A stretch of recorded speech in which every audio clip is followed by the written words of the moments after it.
Boa tarde! Vamos para mais um dia de estudos? Sim? Então, por favor, peguem um livro de ciências, tá certo? O qual nós vamos trabalhar hoje a página 30, tá bom? Então, olha só. Nós vamos falar hoje, nesse capítulo, tá certo? Que é o capítulo 3 de ciências, sobre as misturas, tá bom? E quando nós usamos o termo mistura, nós estamos nos referindo ao quê? O que será que é uma mistura? Então, mistura é um fenômeno físico que vai unir duas ou mais substâncias, tá certo? De forma que as características e as propriedades dessas substâncias misturadas não se alterem. Por exemplo, se eu misturo a água com açúcar, a água com sal, é chamado de fenômeno físico, porque eu uni duas substâncias, mas eu não alterei a composição dessas substâncias, tá certo? A água continua sendo formada por H2O, o sal continua sendo formado pelo cloreto de sódio. Então, não houve uma quebra de moléculas, apenas uma mistura de substâncias, tá certo? Então, agora, quando nós juntamos duas ou mais substâncias de forma que as suas propriedades e as suas características se alteram completamente, isso representa o que nós chamamos de composição química ou uma mistura química, que é o que ocorre com o bolo, por exemplo, né? Ao misturar todos os ingredientes da massa de um bolo, quando nós levamos ele ao forno, tá certo? Junto com a temperatura, acontece uma reação química que mistura todos aqueles ingredientes de forma que depois não tem mais como você separar ovos, farinha, leite, açúcar. Então, ocorreu o quê? Uma mistura química, tá certo? Um fenômeno químico, porque alterou a composição das substâncias, tá bom?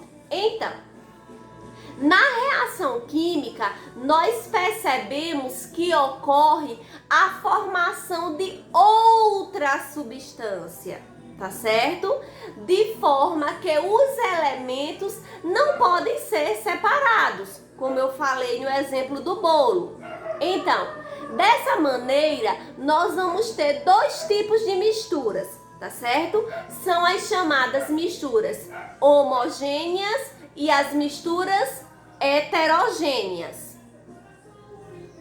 Então, já que nós temos dois tipos de misturas, vamos ver agora o que é que diferencia uma da outra. Nós vamos chamar de misturas homogêneas, tá certo? Aquelas misturas que apresentam uma única característica e não podem ser distinguidas as substâncias. Por exemplo, a água com açúcar, né? O suco que a mamãe faz em casa, a água com sal, o chá que é feito. Então, não tem como depois você separar esses elementos. Então, é o que nós chamamos de mistura homogênea, porque não tem como distinguir, não tem como separar os elementos, tá certo? Já na mistura heterogênea, é aquela mistura que nós conseguimos separar, porque a união ela não ocorre por completo.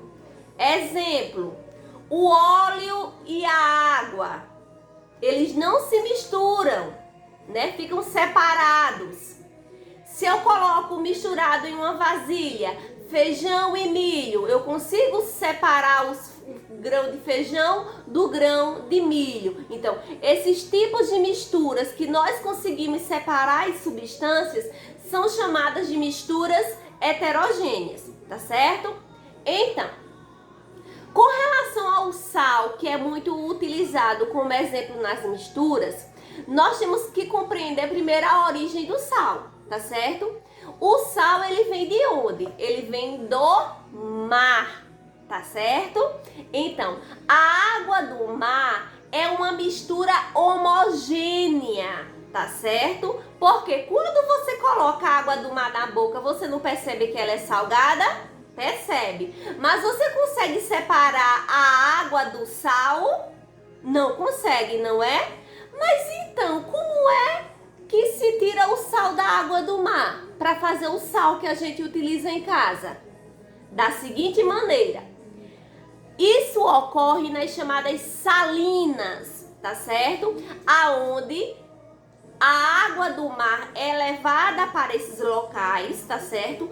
E lá a água do mar vai ficar exposta à temperatura do ambiente para que ocorram 3 processos. Primeiro, o bombeamento da água do mar para um reservatório, tá certo? Ou seja, é retirar da água do mar até um reservatório, até um tanque, aonde essa água vai ficar lá, como eu já falei, exposta à temperatura do ambiente, para que ela aqueça e evapore naturalmente, de forma que quando a água evaporar, o que é que vai resultar no tanque? O sal, tá certo? Os grãos de sal que ficam lá no chão, no recipiente do tanque, tá certo?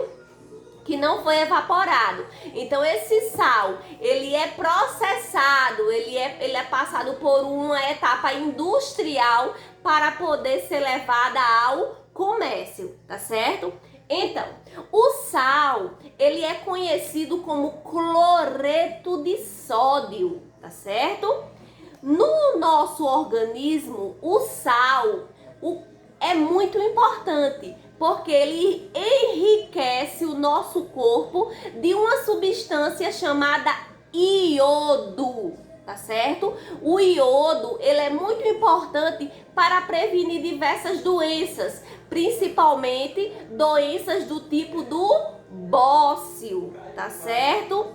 Porém, não é porque o iodo do sal é importante para a nossa saúde que nós vamos consumir ele descontroladamente. Não, temos que consumir com cuidado, porque o excesso do sal também pode causar um problema de saúde, que é a hipertensão, ou seja, o aumento da pressão arterial, tá ok?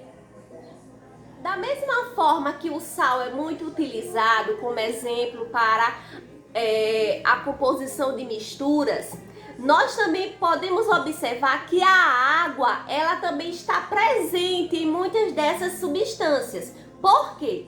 A água, ela é considerada um solvente universal. Por quê? Em primeiro lugar, a água, ela tem 3 características muito importantes para ser considerada pura, boa para o consumo, que é a insipidez, ou seja, não tem sabor, tá certo?